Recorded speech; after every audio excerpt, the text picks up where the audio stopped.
Sziasztok, üdvözöllek titeket a Lightyear Books-a sorozatában, amiben pénzügyi edukációval foglalkozunk, kitekintünk a tőkepiacra, visszanézzük kicsit a történelembe, és feldolgozunk egy izgalmas területet a befektetések világából. Én Balogh Petya vagyok, régi Lightyear szurkoló, és hát nem, mi vagyok, én cápa. Jó, vagyok cápa, és egy tőzsdei cég vezetője, de itt van velem Edith és Dani, bemutatkoztak gyorsan.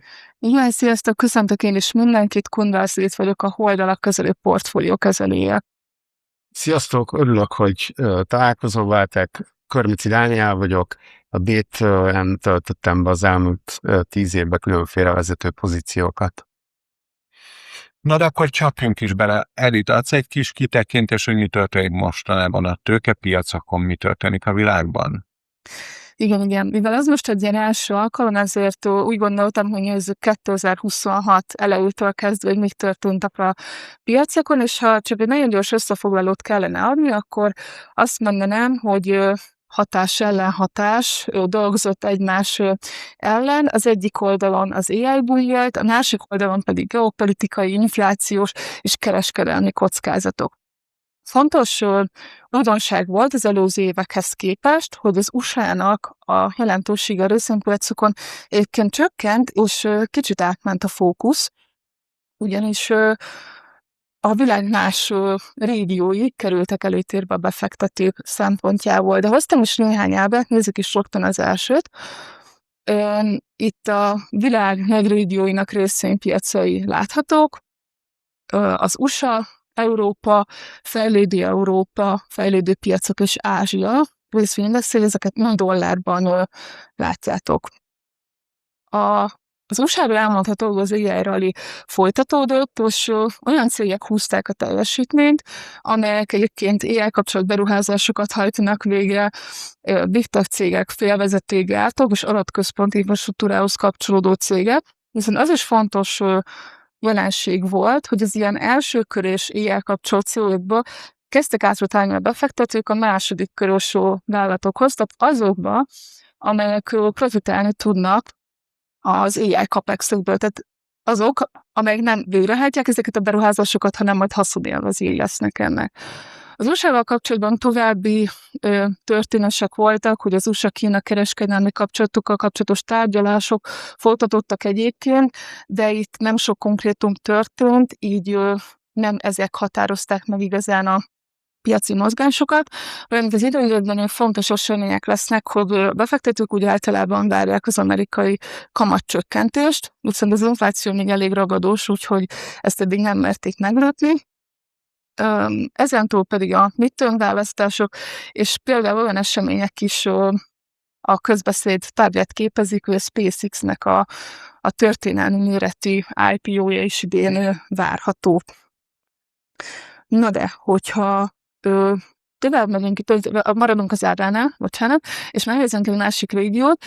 Láthatjuk ezt az átrotalást a régiók között is, tehát az USA jelentősége kicsit csökkent, de a befektetők megtalálták az ázsiai papírokat, ugyanis Ázsiában is sok olyan cég van, amelyek AI chip gyártással foglalkoznak például.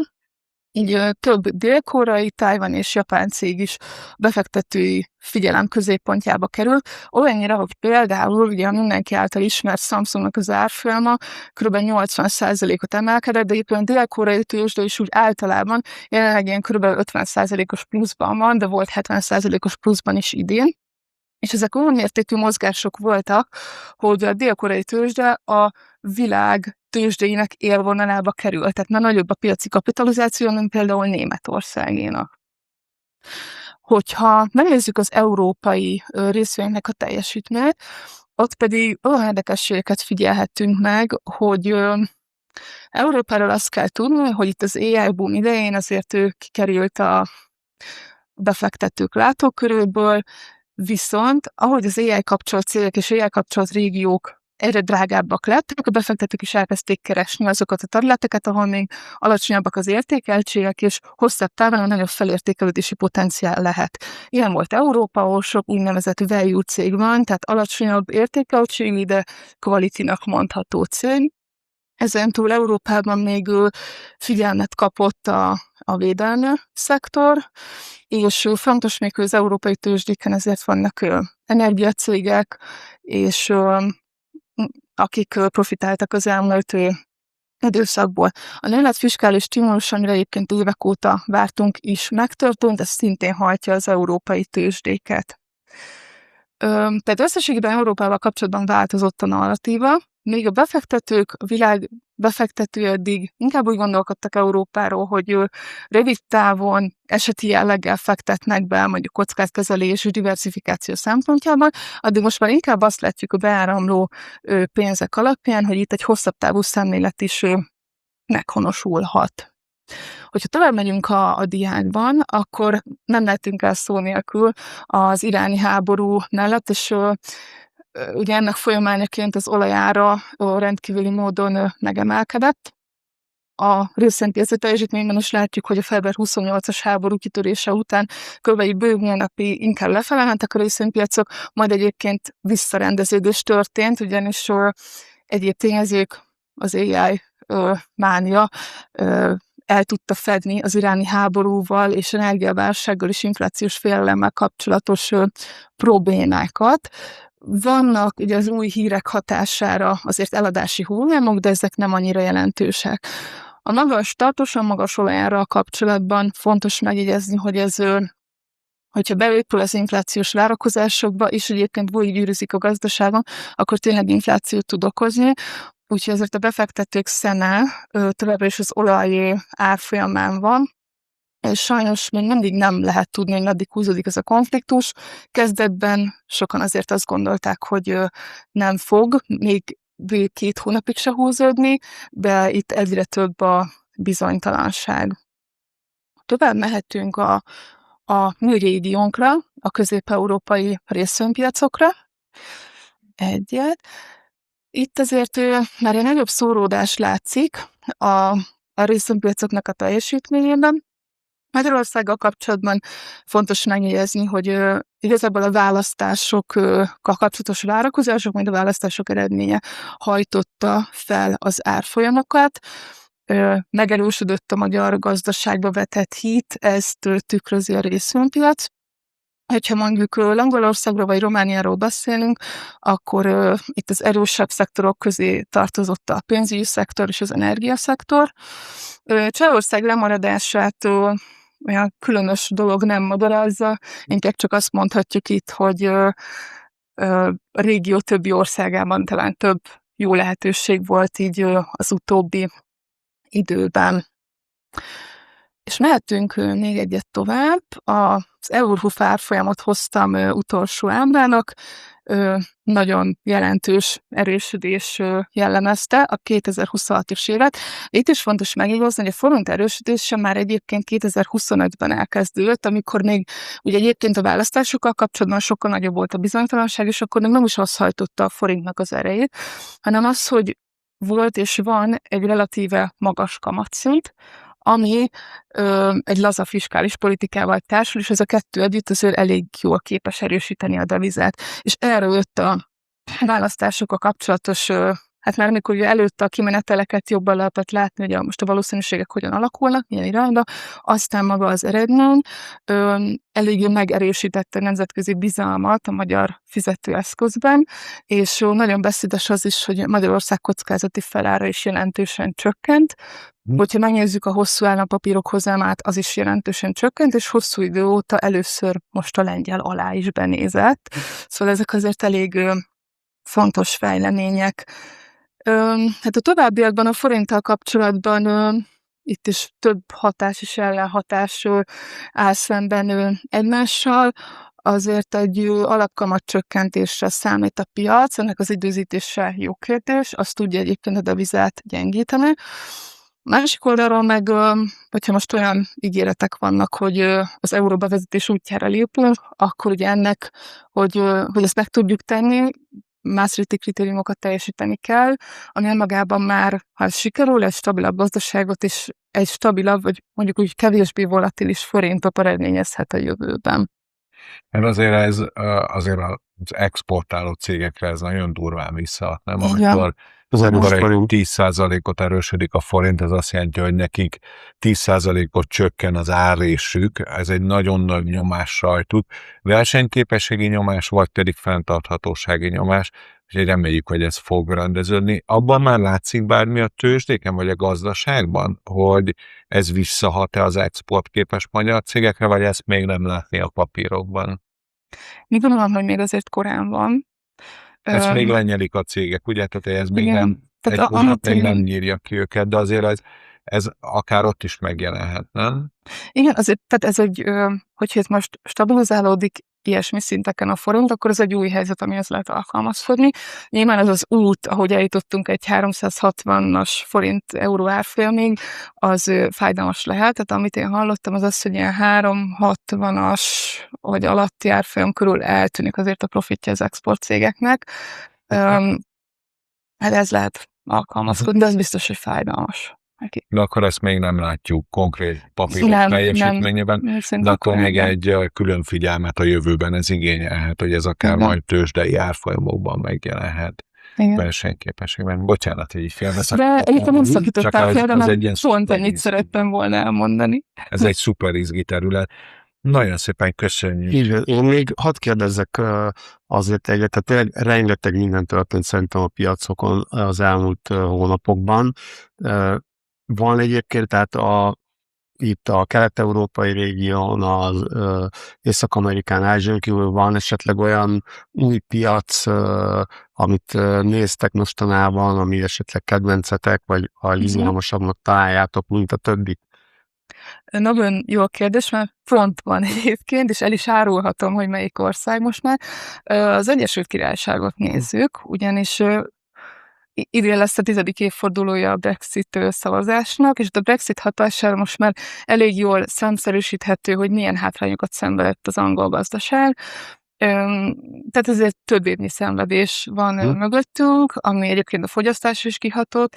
Tehát ilyen fogyasztókapcsolt kereskedelemben működő cégek egyébként egyre érdekesebbnek tűnnek, mert arra számítunk, hogy közeledik egy fellendülés a gazdaságban, ami majd ki fog hatni ezeknek az árfolyamára is. Azt mondjátok, hogy most már kiheveri lassan az angol Igen. gazdaság ezt az utóbbi évtized. Igen. Ebben bízunk. Izgalmas. Abszolút szerintem izgalmas, és tényleg kapcsolódik, azt gondolom, a mai beszélgetésünkhöz az, hogy a piacokon mi történik, mi fog történni, hiszen a hosszú távú befektetésekhez ugyanúgy párosulnak ezek a rövid távú piaci mozgások is. Szuper. Még annyit szeretnék mondani, amit nem mondtunk el itt a beszélgetésünk legelején, de egy szolgálati közlemény, mint a jogászaik mindig a lelkünkre kötnek. Ezt most is el kell, hogy mondjuk, hogy ez egy információs jellegű beszélgetés lesz itt az elejétől a végéig, és nem egy befektetési tanácsadás. Ezt szerettem volna csak még mondani. Nagyon fontos, Nagyon ne fontos. pereljetek be, please. Igen. Igen, és bele is csapunk egy kicsit a témánkba? Én azt gondolom, hogy itt az idő, hogy esetleg rá is fókuszáljunk a mai beszélgetésünknek a fő témájára, ami ugye nem más, mint a FIRE. Tűzbe hoz minket. Így van, begyűjtjük itt a BÉT stúdióját, BÉT tárgyalóját, amúgy rövidítés, Financial Independence Retire Early, és ugye, ami magyarul annyit tesz, hogy pénzügyi függetlenség, korai nyugdíj, erről fogunk beszélni itt az elkövetkezendő időben. Nagyon-nagyon sok aspektusa van, én azt gondolom, ennek a témának. Mi a befektetési részére fogunk leginkább fókuszálni, és azt fogjuk megnézni, hogy ehhez hogyan kapcsolódhatnak a befektetők. Úgyhogy ezért is szerintem, hogyha valaki hosszú távon épít portfóliót, akkor ott igenis nagyon nagy szempontja van a piaci mozgásoknak, és van egy pár olyan alapvetése is azt gondolom a FIRE mozgalomnak, ennek a szemléletmódnak, amiről érdemes részletesebben is beszélni. Egy pár úgymond edukációs témája, aspektusa is van ennek a FIRE mozgalomnak, és én erről szeretnék majd néhány percben lesz egy fantasztikus vendégünk is, de mielőtt belecsapnánk, mesélünk egy kicsit a történelemről, ugye, hogy így van, és ebben a sorozatban mindig hozok egy érdekesebb történelmi visszatekintést, arról, hogy mi teszi lehetővé ezt. Amúgy nem tudom, hogy kommentbe, vagy szívecskével, vagy valami módon tudjátok-e jelezni, valami módon jelezzétek, hogy ki az, akit tűzbe hoz a FIRE, azaz ki az, aki szeretne korai nyugdíjas lenni, aki szeretné nem a 65. életéve után elkezdeni az életet élni, hanem valahogy ezt előbb megtenni. Itt a BT-s munkatársak közül is többen jelentkeztek, tehát ők jó helyen vannak, ez remélhetőleg. Legalábbis sokat megtudnak a befektetések világáról, reméljük, hogy ezt jól tudják hasznosítani is. De tekintsünk vissza egy picit a történelemben, hogy mi az talán az egyik legfontosabb változás, ami lehetővé teszi, hogy valaki a megtakarításaiból úgy is meg tudjon élni, hogy közben nem kell pénzügyi gurunak lennie. És hát amiről mesélni fogok nektek, az a világ legunalmasabb forradalma. Szerintem ez egy méltó cím hozzá, mert valami annyira bődületesen unalmas dolgot hoz, amiből utána emberek meg tudnak élni, ami utána egy iránytűnk tud lenni a befektetések világában, és akiről szól ez, az nem más, mint John Bogle, az index alapok feltalálója. Ha visszanézünk, hogy milyen volt a tőzsde akkoriban, és ez a 70-es évek ment a diszkóláz, a brókerek folyamatosan telefonáltak, kiabáltak, akkor még a tőzsdén nem számítógépek zümmögtek a sarokban, hanem tréderek, brókerek ordibálva, telefonálva intézték az ügyeket, és az volt az igazi hős, aki talált egy jó részvényt, amiben befektethetett, és ha az a jó részvény nagyot ment, akkor az felrobban. És hát a kis befektetőknek ez azért egy elég nehéz terep volt, mert hogy ők nem biztos, hogy értettek hozzá, hogy válasszanak, nem tudom, hogy láttátok-e a Wall Street farkasát, ami azt mutatta meg, hogy azért megnéztem a élet során, abszolút klasszikusnak mondhatjuk. Ami azt mutatta meg, hogy a brókereknek mekkora hatalma volt ebben a játékban, és hát a kisbefektetők ki voltak szolgáltatva ilyen szempontból, mindig el akartak nekik adni valami izgalmasat, megvették, aztán vagy bejött, vagy nem. Mehetünk egyet tovább, és akkor ebbe a képbe érkezett meg John Jack Betze nevű Bogle bácsi, akkor még ifjú titánként, ő ugyanis azt mondta, hogy a befektetési alapok, amikor valaki kezeli a pénzünket, azok nem teljesítenek annyira szuper jól. Egy-egy részvénybe fektetni, főleg kisbefektetőként, adrém az egész, könnyen bukunk vele. De hát akkor miért nem csinálunk valami sokkal egyszerűbbet? Minek fizetünk azért alapkezelési díjat, ha utána úgyis tévednek az alapkezelők? A Princetonon végzett és a diploma munkáját is a tőzsdéből írta, egy 130 oldalas elemzést készített, majd pénzügyben dolgozott, kirúgták a munkahelyéről, majd elindított egy saját vállalkozást, és ott egy nagy álma volt, hogy meg fog csinálni egy újfajta alapot. És hogy mi volt az az újfajta alap, és milyen új befektetést kínált, a nagy mondás az nagyon egyszerű volt tőle, ne keresd a tűt a szénakazalban, vedd meg az egész szénakazalt. Ő hozta létre az első index követő alapot, ami nem azt ígérte, hogy majd megveri a piacot, nem azt ígérte, hogy a legjobb részvényt fogja neked kiválasztani, ő azt ígérte, hogy megveszi a piacot szöröstől, bőröstől, nem valamelyik részvényből lesz benne sok, hanem mindegyikből egy kicsi. Így aztán elfogulatlanul, nagyon egyszerűen, nagyon hatékonyan, és emiatt nagyon alacsony kezelési díj mellett, olyan, mint hogy egy ilyen Ctrl-Alt nyomott volna a részvénypiacon, és kiválasztott volna mindent. És hát 1976-ot írtunk, amikor ő ezt bejelentette, és hát több minden történt, a nagy ötletére egészen hűvös fogadtatást kapott. Egyik oldalról lehülyézték, másik oldalra azt mondták, hogy hát ő a középszerűséget akarja, akarja népszerűsíteni, hát miért ne keresnének az emberek sok pénzt, miért tennének ilyen unalmas dolgot, hogy bevásárolnak egy index alapba is. Ráadásul egy un-Americannek, azaz nem amerikainak is titulálták ezzel az ötletével, úgyhogy az iparág véleménye erről elég lesújtó volt. Ő azt remélte, hogy a találmányával, az újfajta befektetési formával 50-150 millió dollárt is össze fog tudni szedni ebbe az alapba, hát épp hogy egy kicsivel több mint 11 millió dollár jött össze. Úgyhogy egy rögös út volt mi, nagyon sokszor új dologgal elindulni. Macerás nem mindig hiszi el mindenki. Viszont, ami ezután történt, az egész meglepő, mert hogy kiderült, hogy ez az egyik legizgalmasabb, vagy hát ha nem is izgalmas, de legstabilabban eredményt hozó befektetési forma. Mert tekintetünk úgy a befektetéseinkről, hogyha egy alapkezelőnek adjuk, egy alapba fektetjük be, akkor egy olyan vödörbe tesszük bele a pénzünket, amiben ugyan folyamatosan a hozam, az növeli a vizet, de az alján ott van egy kicsi lyuk, és az alapkezelőnek a díja folyamatosan engedi le a vízszintet. Ha megnézzük, hogy ez mit jelent hosszú-hosszú távon, nem az első évben, hanem a 10., 20. vagy 40. évében egy befektetési portfóliónak, akkor azt látjuk, hogy az index alapoknak a nagyon alacsony kezelési költsége azt okozza, hogy ugyanazzal a hozammal, ugyanazzal a bruttó hozammal, ha nem jön le mindig belőle az 1 vagy 2% alapkezelési díj, akkor nagyon hosszú távon akár a dupláját el tudják érni. Azaz ez a pici különbség évtizedek alatt összeadódik, és a kamatos kamat miatt hatalmas különbséget okoz. A másik, amit ezzel megteremtett az index alapokkal, nagyon egyszerűvé tette a befektetések világát. Egészen addig, ha valaki nem nagyon értett a részvényekhez, akkor nem biztos, hogy jó részvényt választott, és ilyen szempontból egy kicsit lottózás volt, emiatt sokan féltek is tőle, az átlagember nem szívesen fektetett részvénybe. Azzal, hogy ő bevezette az index alapokat, ezzel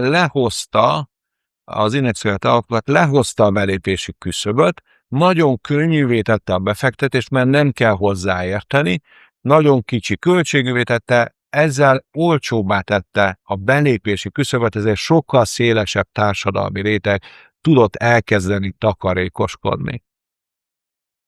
És hogy ebből hogyan lesz szabadság? Úgyhogy ez lett utána a FIRE mozgalomnak is az egyik alapja. A FIRE mozgalom, ez a Financial Independence Retire Early, ez nem jelent mást, mint hogy folyamatosan, amíg aktívan dolgozok, félreteszek, és a hosszú idő alatt, ha nem nagy költségem van a hozamommal szemben, akkor szépen elkezd gyűlni a pénzem. És lettek ilyen ökölszabályai ennek a világnak, amiről majd a vendégünkkel beszélgetni is fogunk, hogy ha nagyjából 25-szor annyi megtakarításom van, mint az éves költségvetésem, akkor egy 4% reál hozammal, infláció fölötti hozammal a végtelenségig elég lesz a pénzem, mert akkor mindig el tudom költeni azt a költségvetésemet, és nem fogy a tőkém, hanem fent tudom tartani.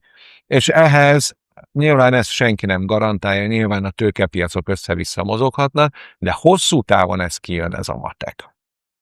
És közben még én is egy élős kérést itt a hangminőséggel kapcsolatban még van tér a fejlődésre, azt jelzik nekünk a hallgatóink, úgyhogy ott, hogyha még tudtok... Vagy hangos, vagy recsegős? Mindjárt megtudjuk a részleteket közben. Mikrofon túlvezérelt torzít. Aha. Lehet, hogy ezt is segíthetek, ha lejjebb rakom. Na, és meg akkor... lehet, hogy akkor ti is lejöveszitek, igyekszem halkabban beszélni. Hát még egy picit küzdünk ma a technikával. Megvárjuk, hogy jobb-e a Jó, szerintem így jelszint alapján nem olyan rossz. És hogy ami ebből kijött ezekből az index alapokból... És most jobb is, bocs, közben szuper. Ami ebből kijött, az viszont nagyon izgalmas. Ez a legunalmasabb befektetési forma, ugyanis szinte mindig megveri a befektetési alapok nagy részét. Van olyan év, hogy több mint 80%-ukat, van olyan, hogy csak 50 néhány százalékukat. Azaz, azt lehet mondani, hogy szinte biztosabb választás annak a befektetőnek, aki nem nagyon ért a pénzhez, ha ilyesmibe fekteti a pénzét, és átlagban a legtöbb évben több pénzt tud vele keresni, mint hogyha valakire rábízná, hogy az gondozza a vagyonát, és aktívan menedzselje a befektetéseit. Ez egészen elképesztő, és ha tovább megyünk, akkor jön is belőle egy érdekes következmény, ugyanis Warren Buffett 2007-ben tette egy pofátlan nagy fogadást. Ő azt mondta a teljes iparágnak, hogy bárki jöjjön nekem egy hedge funddal, ő $1 millió fogad, hogy 10 éves távon az ő legunalmasabb befektetése, egy index alap befektetése többet fog hozni, mint a hedge fund. Pedig hát a hedge fundok nagyon agresszív befektetési stratégiával, nagyon profi szakemberekkel dolgoznak, és hát eltelt az az évtized, és meg is nyerte ezt, amúgy a Protégé Partners vezetője fogadta el ezt az $1 millió fogadását, és egy évtized alatt az S&P 500-as index alap 125,8%-ot hozott, míg a hedge fund csomag, amiben a legjobb hedge fundokat összerakták, összehasonlításnak az 36%-ot hozott a 10 év alatt összesen. És hát Warren Buffettre jellemző amúgy egy kis apró részlet, hogy az így megnyert $1 millió is jótékony célra ajánlotta fel, mint vagyonának amúgy jelentős részét, úgyhogy ilyen szempontból egy szuper jó fej. És akkor még egy utolsó gondolat Warren Buffetthez kapcsolódóan, Jeff Bezos, akkoriban épp a világ leggazdagabb embere volt, megkérdezte Warren Buffettet, hogy amúgy, ha ennyire egyszerű az a befektetési logika, amit te alkalmazol, akkor miért nem mindenki csak lemásolja ezt, és miért nem mindenki csak úgy fektet be, mint Warren Buffett, a legsikeresebb hosszú távú befektető, talán az emberiség történelmében, vagy legalábbis biztos, hogy top listás ebben. És erre Warren Buffett azt válaszolta, hogy hát azért, mert igazából senki nem lassan akar meggazdagodni, és neki egy lassan meggazdagodós receptje van, ami konzisztensen, hosszú távon működik. Mindenki nagyon gyorsan akar meggazdagodni, ezért amúgy kockázatosabb dolgokat csinál, és aztán a végén esetleg el is bukja a pénzét. És akkor az utolsó gondolatom ezekből egy tanulságom, hogy a befektetésekben néha a legnagyobb innováció az, ha hozzá se nyúlunk. Ha olyasmibe tesszük, amihez nem kell nagyon értenünk, és nem folyamatosan minden nap mozgatjuk, és próbáljuk kitrükközni a piacot, hanem ha rendszeresen befektetünk, nem kell nagyon nagy összeget, de rendszeresen, hosszú távon befektetünk, és utána nem sokat piszkáljuk, néha ebből lehet a legjobban kijönni befektetőként. És valahol ez a FIRE alapja is. Na, vissza is tértünk a kamerákhoz. Mit gondolsz, Dani? Én szerintem a pontos voltam? Mennyire voltam ezt jól? Teljesen pontos volt. Ez a passzív forradalom, és az, hogy az emberek indexkövető termékekbe fektetnek, ez nekünk is a Béten is, és szerintem a Lightyear-nak is egy nagyon izgalmas téma, rengeteg ETF érthető a Lightyear platformján is, és mi is a Bét is igyekszünk egyre több ETF terméket behozni a magyar piacra is. Van ugye a Bux-ra egy Bux ETF, ami már nagyon régóta működik, és a magyar piacot is ugye átlagosan követve ugyanezt a gondolatmenetet követi le a teljes piacot. Körülbelül másfél éve elindítottunk egy CETOP indexet, ami a közép-kelet-európai régiós indexet fedi le, és erre az OTP alapkezelő hozott egy saját ETF-et. Tehát a passzív forradalom szerintünk is nagyon izgalmas. Ugye Amerikában már a mostani számokat, ha nézzük, most már több pénz van, magánbefektetői pénz van passzív termékekben, mint aktívan menedzselt alapokban. Európában is azt látjuk, hogy jön föl ez a szám évről évre, és nagyon izgalmas, hogy Kelet-Európában vagy Magyarországon mi történik, hogy itt is ez szépen lassan elindul ez a folyamat, úgyhogy ennek mi is a különféle ETF-ekkel mi is a részesei szeretnénk lenni, és mi is abszolút azt gondoljuk, hogy ez a John Bogle által kitalált koncepció, ez nagyon is jól működik, illetve még egy érdekesség, hogy én hallottam vele korábban egy interjút, amikor ő azt mesélte erről az egész küzdelmes folyamatról az USA-ban, hogy onnan érezte, hogy jó az, amit csinál, amikor nagyon nagy ellenállásba ütközött, és látta, hogy egyre többen próbálják ezt a terméket elgáncsolni, hogy ez nem működjön, akkor tudta, hogy ez valószínűleg jó irány lesz, és mondták neki, hogy mi ugye nem vagyunk az átlaggal, mi nem elégszünk meg, akkor tudta, hogy valójában ez csak egy kifogás igazából. Úgyhogy ugye, hogyha a FIRE mozgalmat nézzük, azt, hogy és akkor egy kicsit rákanyarodok most magára a FIRE mozgalom témájára. Mielőtt, hogyha Balázssal beszélünk, én szívesen mutatnék még néhány diát, ami kapcsolódik majd ehhez a témához, a pénzügyi függetlenséghez. Ugye beszéltük, hogy ez tényleg nagyon sok mindent jelenthet. Viccelődtünk itt, hogy a kollégák már mindjárt nyugdíjba mehetnek itt, mire vége lesz a műsornak, meg lehet, hogy már akik néznek minket a végére, már eladják a bútoraikat és mennek Tájföldre, hogy ez nem erről szól valójában, hanem arról, hogy hosszú távon, szépen lassan építkezve befektetést, megtakarítást építünk, és ez hozza meg az eredményét a befektetéseknek. Tényleg azt elmondhatjuk, hogy ez egy jövedelemtől azért függő dolog, az, hogy ki mennyit tud félretenni, mielőtt mindenki azt gondolja, hogy itt hát viszonylag limitált az, amit félre tud tenni a fizetésével, ez mindenkinek tudjuk, hogy ez más százalékú, más mértékű, és nekem nem az üzenete a FIRE-nek, hogy akkor itt gyorsan félre tudsz tenni sokat, és akkor ebből kiépül a nyugdíjad, hanem hogy valamekkora részt a megtakarításodból, ha félre tudsz tenni, legyen az csak 5%-a, 10%-a a jövedelmednek, akkor már a mai platformokon, a mai részvénykereskedési applikációkon keresztül, mint amilyen például szerintem a Lightyear is, nagyon könnyen tudsz olcsón kereskedni, és tudsz egy befektetési portfóliót építeni, amiben valamekkora részt kell, hogy a részvénypiacok vállaljanak, hiszen a részvénypiacok azok, amik hosszú távon túl teljesítenek minden más piacot, és akkor most mutatnék nektek, hogyha tudok néhány diát a kamatos kamatról. Ez egy nagyon-nagyon fontos koncepciója a FIRE mozgalomnak, és mindenki, aki ebben motorozik, annak ez egy nagyon fontos szempont, az, hogy szépen fokozatosan fel tud épülni egy portfólió a befektetőknek. Itt ezen a dián azt láthatjátok, hogyha valaki csak simán pénzt félretesz, de nem fekteti be, ez egy hosszú távú dia, ez 40 év.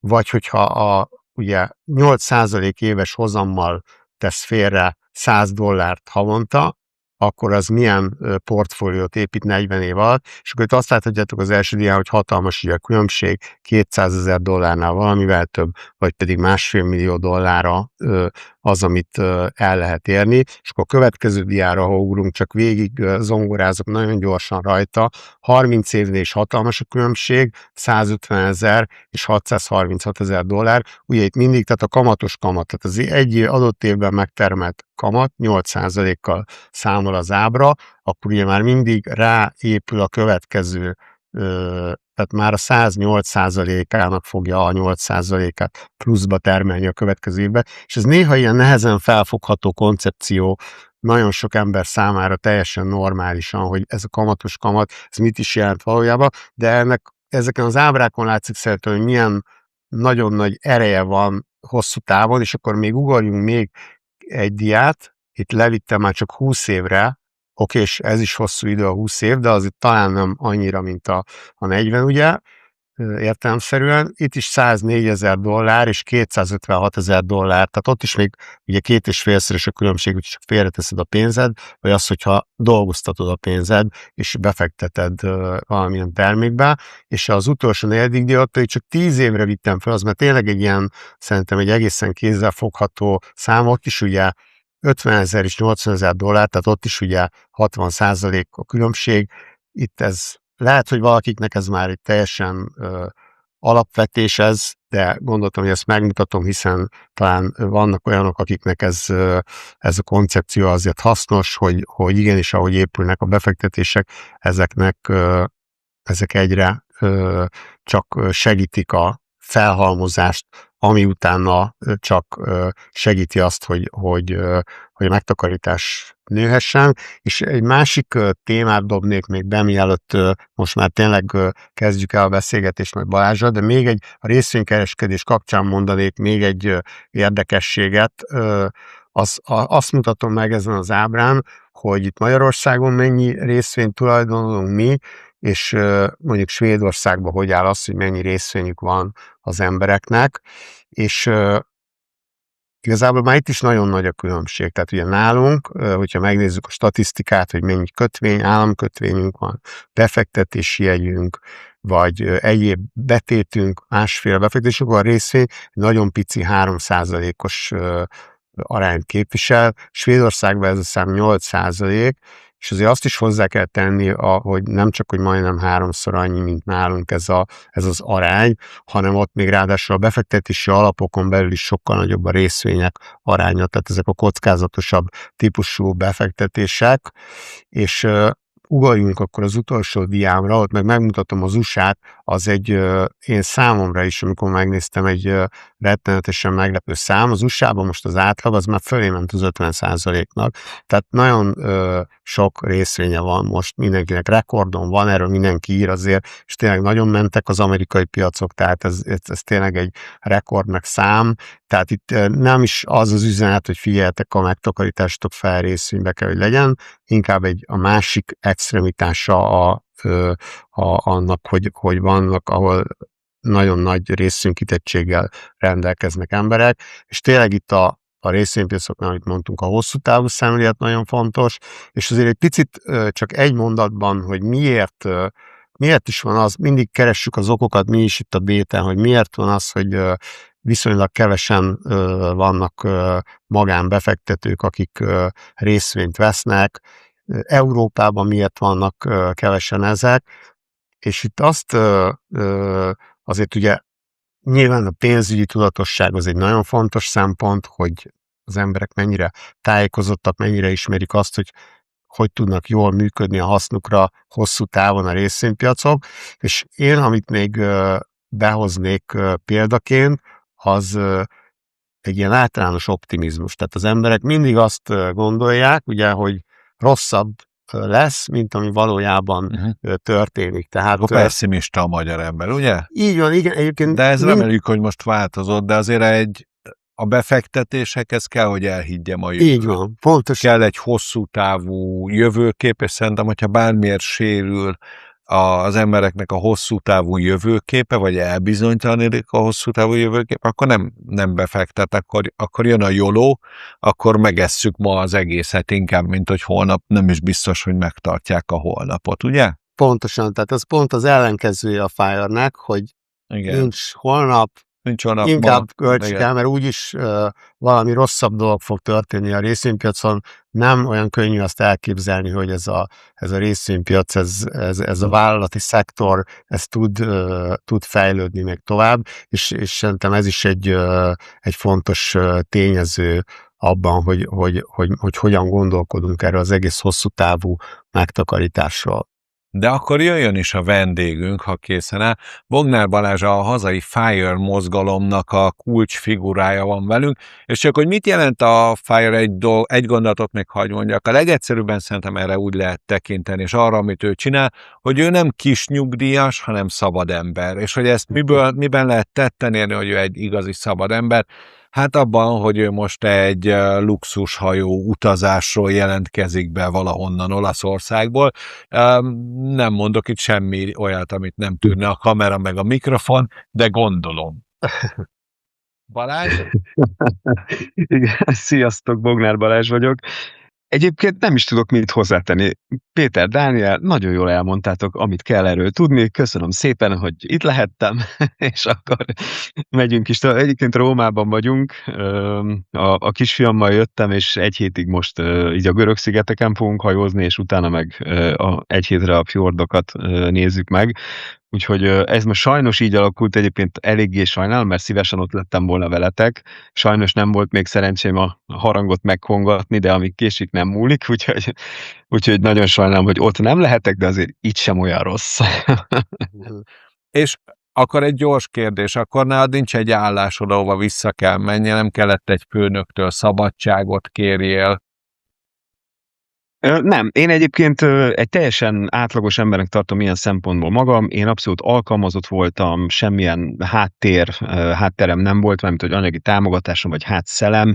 Vagy van egy nagyon szerető családom, már a szüleim részéről, úgyhogy ilyen szempontból egy hétköznapi életet éltem. Talán annyi kivétellel, hogy én 18 évesen már ezt valamilyen módon elhatároztam, hogy én szeretnék 35-40 éves koromra így anyagilag független lenni, úgyhogy a Fire-nek ezt a 3-as lépcsőjét, vagy ezt a 3-as pontját, ezt nagyon korán elkezdtem csinálni, ami annyit jelent, hogy többet kell keresni, ez az első és legfontosabb pont, ugye, amit ti is említettetek, Dániel mondta, hogy hát nem mindegy, hogy miből tudunk félretenni, és igen, tehát azért minimálbérből, meg átlagbérből azért úgy elég nehéz, illetve ahhoz nagyon nagy mértékű megtakarítás kellene, amit én se javaslok másoknak. Tehát én azt javaslom, hogy keressen valaki minél többet, akár alkalmazottként, akár vállalkozóként, abból próbálja meg minél többet megtakarítani, ez a második pont, ez a megtakarítási ráta. Egyébként ez egy nagyon fontos pont. Ennek is komoly matematikája van, hogyha valaki csak 10%-ot takarít meg, akkor a 25-30 év, mire eléri az anyagi függetlenséget, hogy a Petya is mondta, hogy ez a 4%-os szabály, ez a 25 év, ez egyfajta ilyen alapkő a Fire mozgalomban, és hogyha sikerül sokat keresni, és ennek minél nagyobb részét megtakarítani, akkor igen, a befektetés a harmadik legfontosabb lépés, és egyébként ebben én is, ha lehet ilyet mondani, akkor ETF párti vagyok. Az a helyzet, hogy egyébként nekem is egyedi részvényeim vannak nagy többségben. Én nagyon szerettem annak idején ezt a részvénykiválasztósdi dolgot, de teljesen egyetértek, azon nagyon sok emberrel találkozok ugye a csoporttalálkozó során. Nagyon sok embert nem érdekel a tőzsde, nem akar vele foglalkozni, van egy élete, családja, sport, hobbi, bármi, amivel foglalkozik, és egyszerűen nem is akar hozzá különösebben érteni, és ilyenkor szoktuk azt javasolni, illetve hát nem javasolhatunk, ugye nem befektetési tanácsadás, hogy igenis válasszon egy széleskörű ETF-et, akár egy World, tehát egy világra szóló ETF-et, vagy akár egy amerikai ETF-et, és egyszerűen azt a havi 1 percet szánja rá, hogy szépen, amint megérkezik a fizetése, azt rögtön egyből beteszi abba a 1-2, max. 3 ETF-be, tehát azt nem kell nagyon eltúlozni, sőt, ha van egy World ETF, akkor igazából letudtuk nagyjából a nagy részét a dolognak, és ennyi. És eltelik az a 10-15-20 év, hát attól függően, hogy ki milyen életszínvonalat ér, milyen céljai vannak, milyen vagyont szeretne elérni, és hogyha eléri ezt a nagyságú vagyont, akkor, ahogy Péter is mondta, vagy Petya is mondta, a számítások, illetve a múlt adatai alapján ez a pénz várhatóan soha nem fog elfogyni.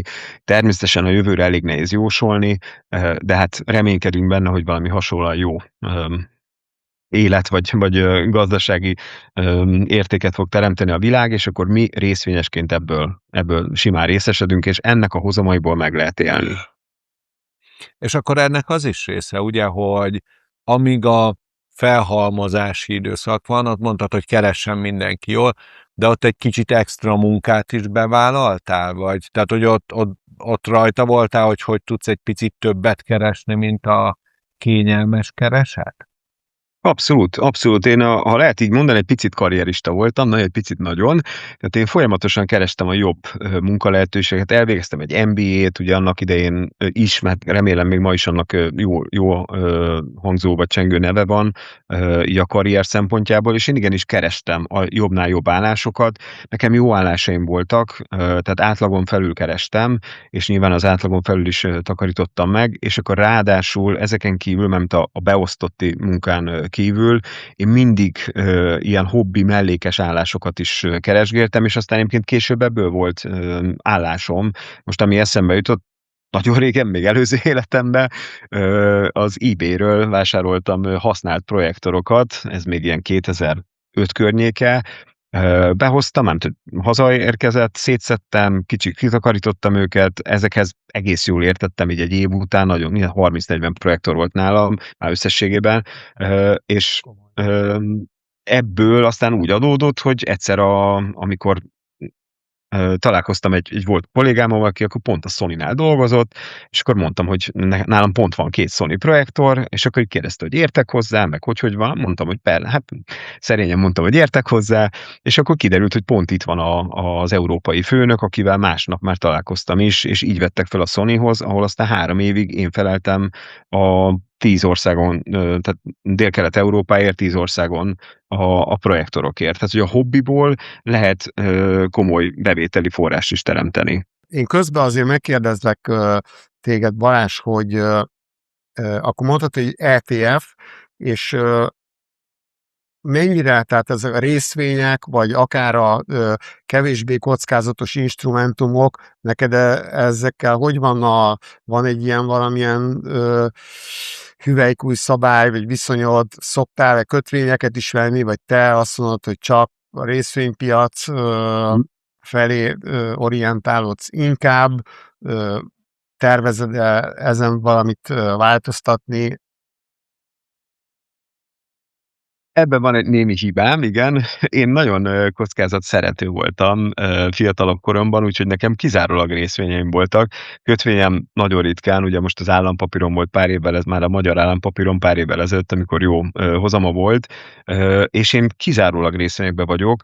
Ez egyébként nem követendő példa, most már lassan nekem is kicsit kéne a kockázatot megosztani, vagy egy kicsit normalizálni, úgyhogy át kéne mennem kötvényekbe, de az a helyzet, hogy én annyira megszoktam ezt a részvényes hullámosdit. Jó, azt nem mondom, hogy azért, amikor vannak esések, akkor így van néhány rossz álmatlan éjszakám, de én ugye nagyon hosszú távú szemléletként, mind a múltamként, hát most már lassan 30 éve fektetek be, én ezeket így megszoktam már, mint hogy így bírom. És hát azt azért hozzá kell tenni, hogy a részvényeknek hosszú távon azért, hát majdnem azt mondtam, hogy mindent verő hozama van, de azért nyilván vannak egy-két ilyen kriptó és egyéb befektetési formák, fogalmazzunk így, aminek azért az elmúlt időben sokkal jobb hozama volt, de ez a számomra kezelhető kockázat egy egészen magas hozammal párosul, úgyhogy én ezeket nagyon szeretem. Egyébként nagyrészt, mondom, szinte tisztán részvényben vagyok, de én nagyon szeretem az ETF-et, mármint, hogy S&P 500-at szoktam, engem már szinte úgy hívnak, hogy S&P 500 Balázs, azért, mert szinte mindig ezt tolom. Ugye mindig ehhez mérjük magunkat, legalábbis a hozamokat ehhez szoktuk mérni, és ezért én ezt szoktam, tehát az amerikai részvénypiacot, illetve világ ETF-et szoktam olyanoknak javasolni, akik ezzel egyáltalán nem akarnak foglalkozni, és szerintem annak elég jó hozama volt az elmúlt időszakban, úgyhogy reméljük, hogy továbbra is így lesz. És azért ebben ez is benne van, hogy ahhoz, hogy nagyon hosszú távon ez egy fenntartható dolog legyen, nem szabad elköltened rögtön az összes megtakarításodat, ugye? Ez könnyű volt megszokni, hogy azért ez valamilyen, főleg a felhalmozási időszakban, meg az elején még nem nőtt túl ez egy ponton a vagyonon, azért ez egy önmagaddal szemben szigorúbb működést jelent.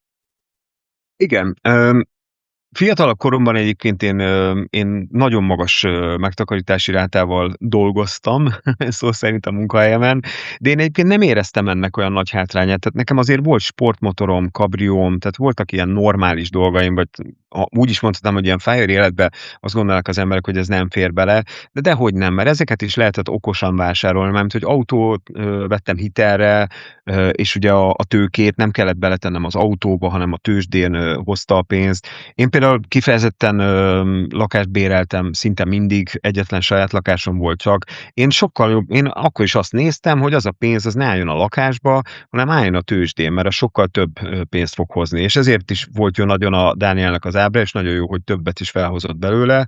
A kamatos kamat az egy óriás csoda. Tehát, hogyha az ember egyszer eljut egy olyan magasságokba a befektetési portfóliójában, ami bőven fedezi, vagy hát fedezi a megélhetési költségeit, akkor onnantól gyakorlatilag már jóval kevésbé kell spórolnia, vagy megtakarítani, mármint, hogy nem nagy lábon költekeznie, és ezért is van benne, egyébként ezek nem drága dolgok, most is ahol vagyunk a kisfilmben, csak kiszaladt be akartam mutatni, hogy itt van velem. Tehát ez a hajóút is most nem olyan nagy zoló dolog, tehát egy hét most kettőnek 250 000 forintba kerül, ez nagyjából egy balatoni nyaralásnak az ára, és ehhez képest meg a félvilágot beutazzuk. Tehát most már ezek beleférnek.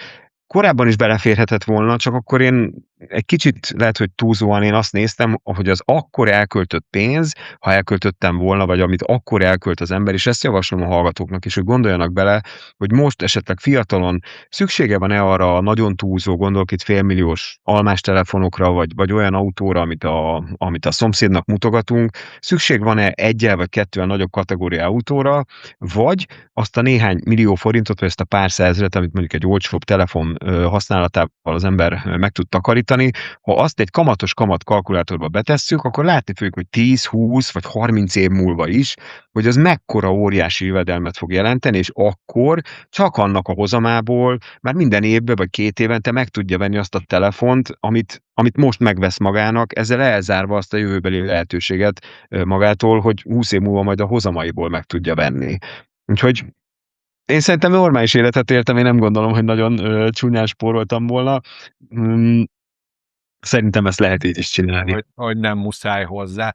Még Azt szeretném még egy közleményem lenni, hogy lassan majd közben érkeznek kérdések hozzánk, szerintem Szuper. olyanok, amik mindhármunkhoz jönnek, úgyhogy azt is lehetne, hogy nekifutunk akár itt közben hallgatói kérdéseknek. Mit szóltok, hogy csak hogy biztosan mindenre maradjon idő, kezdjünk el kérdéseket fogadni, de itt közben mondják nekem a többiek, hogy egy picit tudunk túl menni itt az időnkön, túl lépni, szóval abszolút. És kaptunk is egy kérdést, ilyetek, én föl is olvasom ezt mindhármunknak.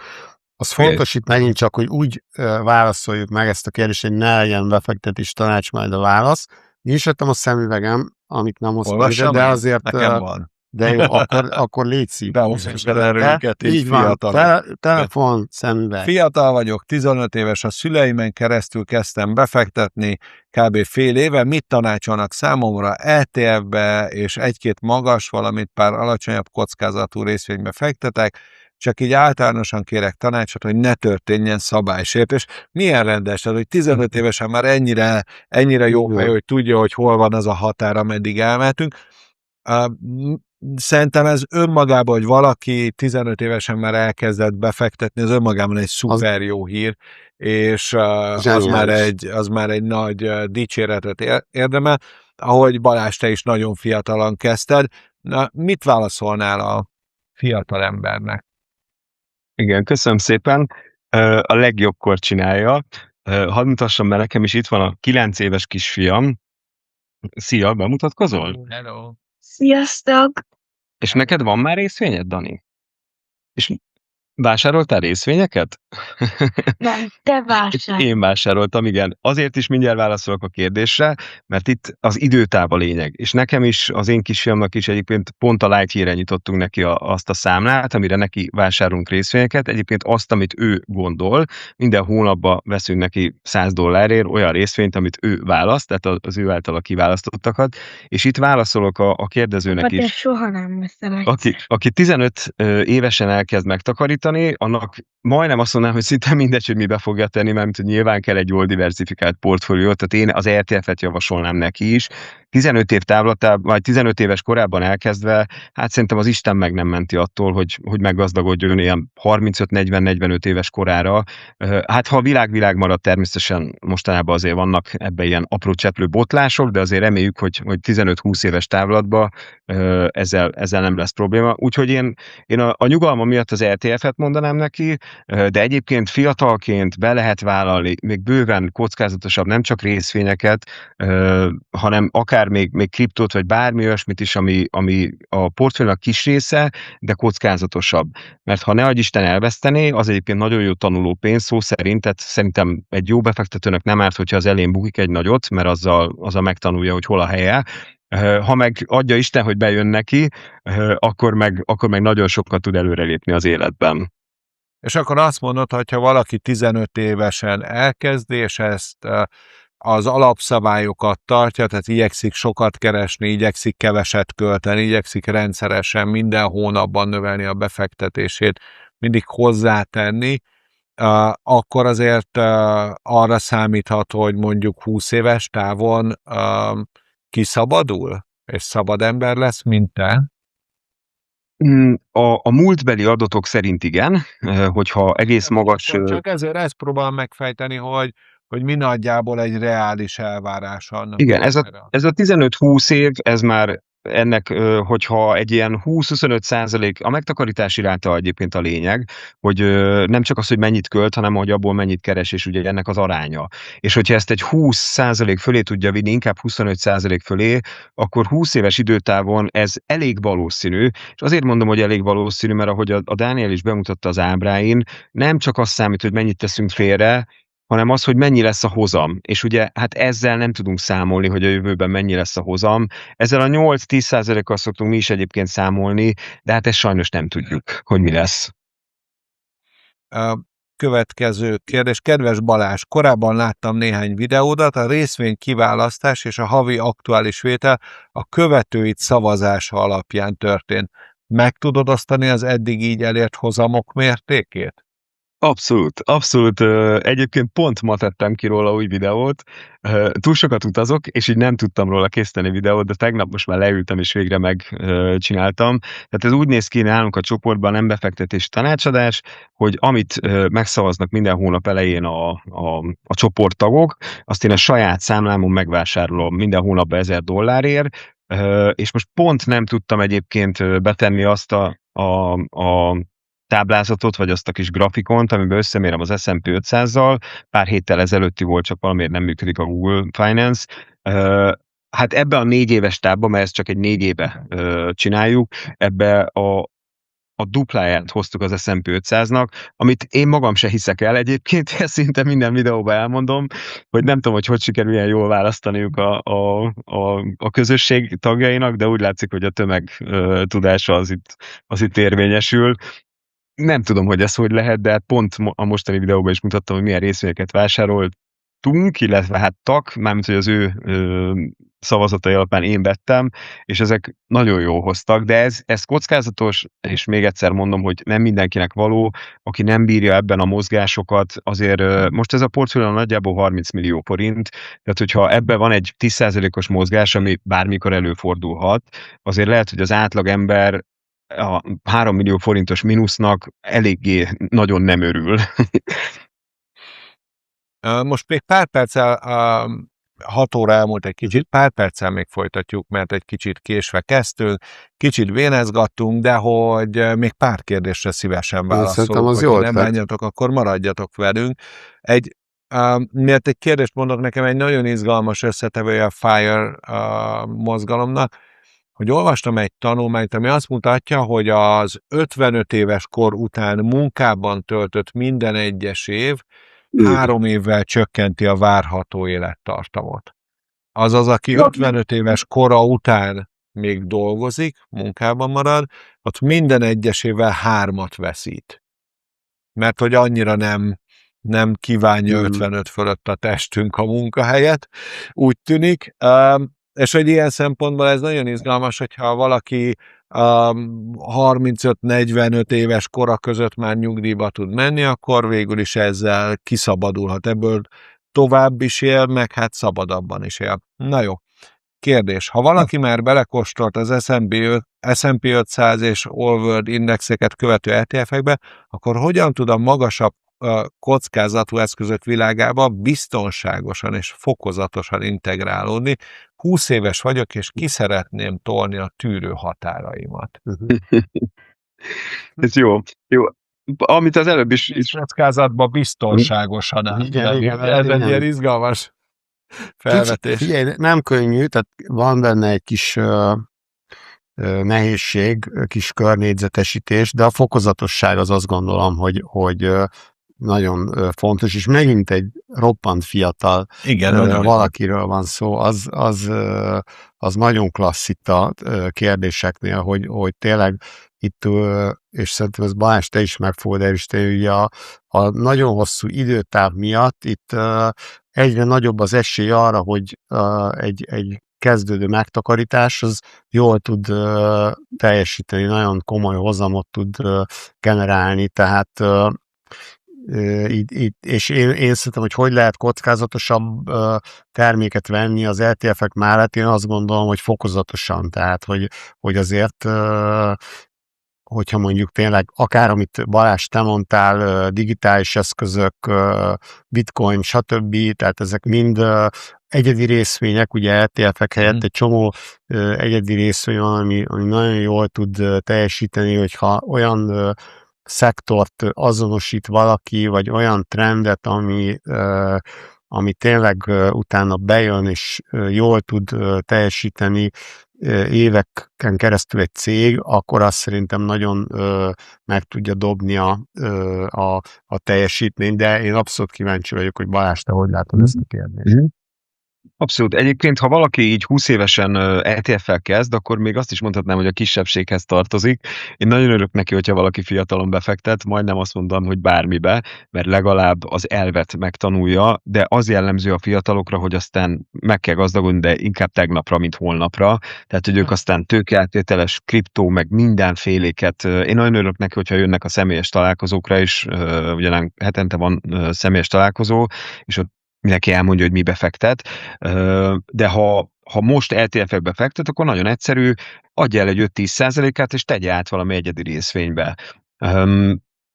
Mennyire egyszerű igazából, ezért is szeretem a részvényeket, meg az ETF-eket, tehát magát ezt a tőzsdei befektetési formát, mert bármikor bármit lehet venni, adni, gyakorlatilag bármit lehet tenni, és hogyha egy hét múlva úgy gondolja, vagy rövid idő után úgy gondolja, hogy ez neki mégse való, mert nem tudom, olyan mozgások vannak, hogy azt ő nem bírja, akkor fogja és visszateszi. És ennek gyakorlatilag nincsen költsége, mint pont a Lightyear, ezeknek gyakorlatilag nincsen költsége.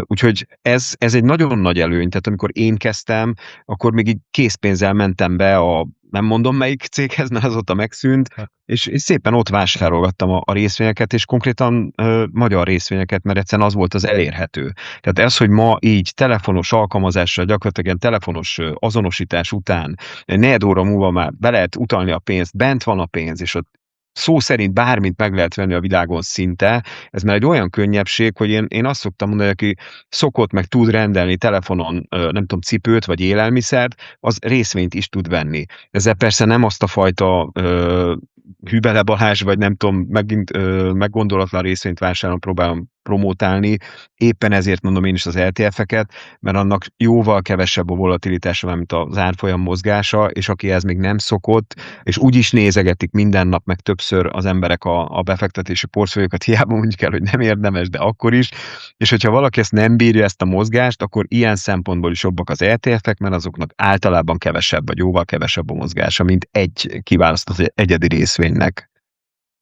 Itt azért 2 dolgot én még kiangosítanék, ami szerintem fontos.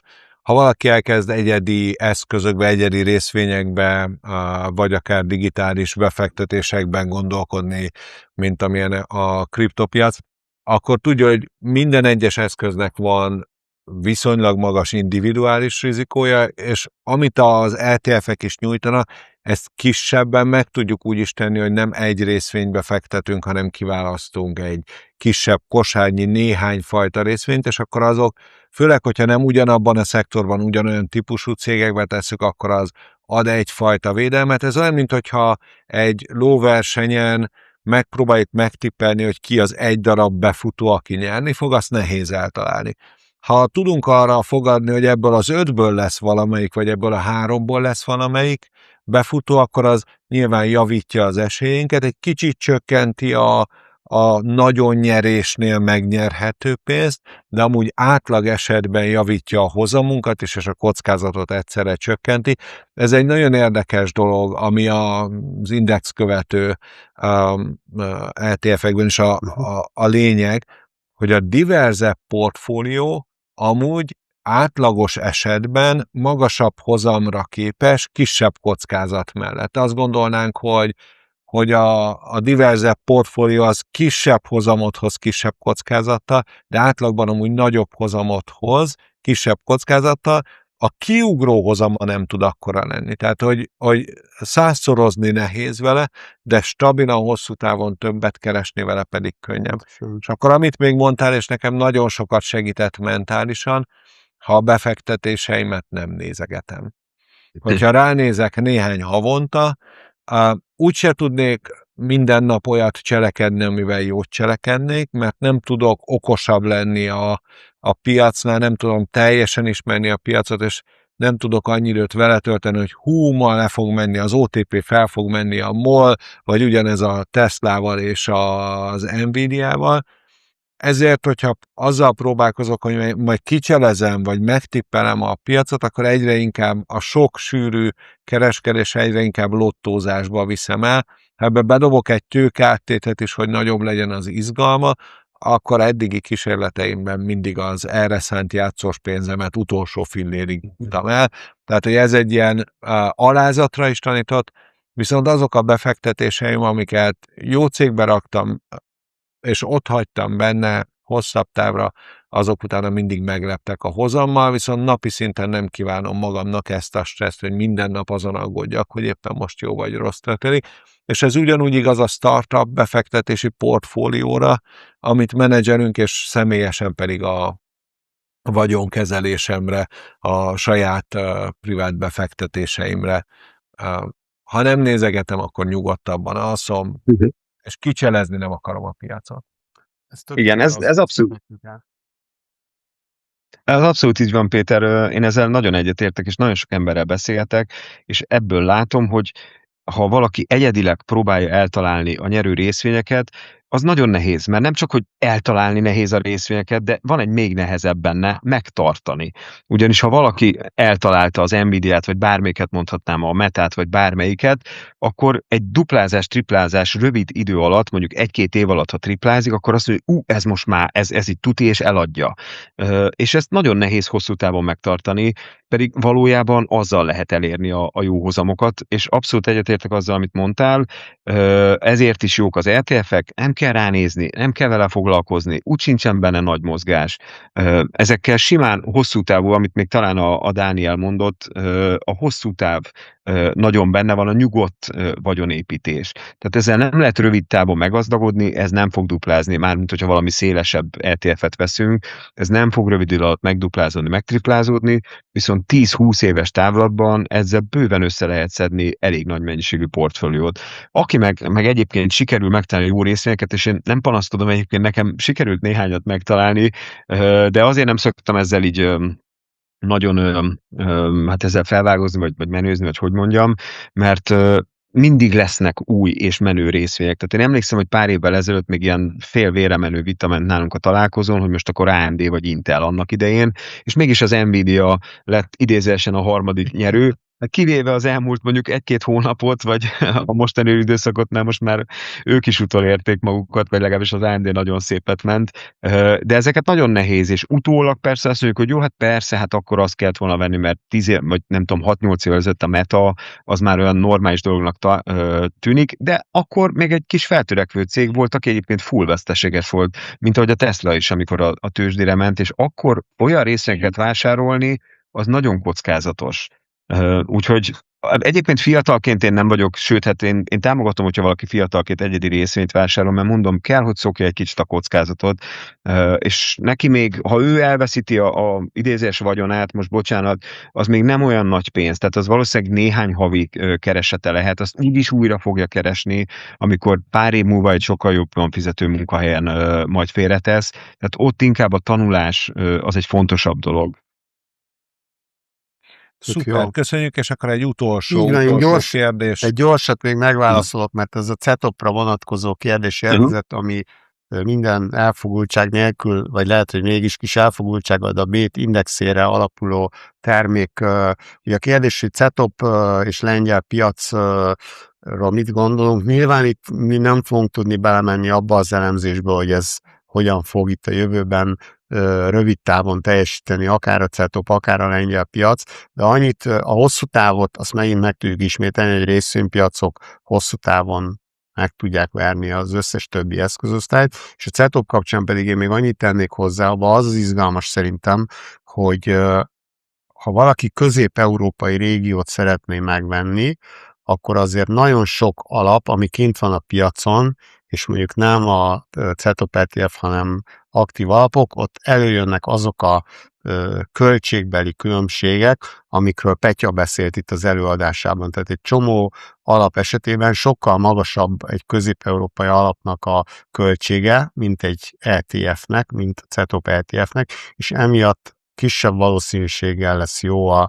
teljesítménye. Ugye itt megint csak, hogyha kicsi a költsége, akkor azt egy alapnak, egy ETF-nek, akkor ott meg tudjuk spórolni már a hozam valamekkora részét azáltal, hogy alacsony a költsége a terméknek, úgyhogy ezt szerettem volna még itt nagyon villámgyorsan elmondani, és én remélem, hogy itt ezzel a néhány plusz kérdéssel, plusz idővel ledolgoztuk itt a kezdeti akadályainkat, és én magam részéről én nagyon örülök, hogy ezt a beszélgetést lefolytattuk így együtt, és nagyon várom a következő alkalmat is. Igen, ugyanis hamarosan újra jelentkezünk, gyertek majd újra. Addig is irány a Lightyear, és kezdjétek el építeni a pénzügyi függetlenségeteket és a korai nyugdíjt. Köszönjük szépen, Balázs, hogy velünk voltál, és további jó nyaralást, mert így messziről nézve olyan, mintha neked nyaralás lenne az élet. Nem tudtam most valami jó hátteret mutatni.